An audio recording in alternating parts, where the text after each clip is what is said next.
कवन गारहनवा पापा साझे बेरा लागेला। कवन गारहनवा भीनु सार ए पापा कवन गारहनवा भीनु सार। कवन गारहनवा पापा चौका पे लागेला।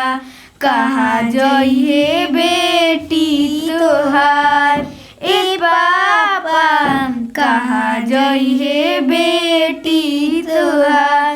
पापा तोहार अंगना के हई हम गुड़िया तब काहे बनी गईनी जहर की पुड़िया। पापा तोहार अंगना के हई हम गुड़िया तब काहे बन गईनी जहर की पुड़िया।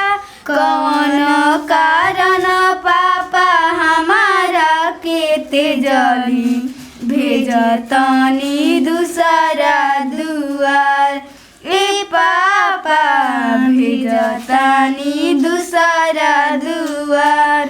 अब ना भेटाई माई के चरवा मिली नाही भाई के दुलारवा।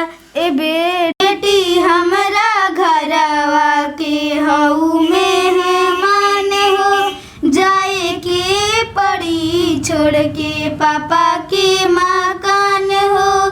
बेटी हमरा घरवा के हऊ मेहमान हो जाए के पड़ी छोड़ के पापा के मकान हो।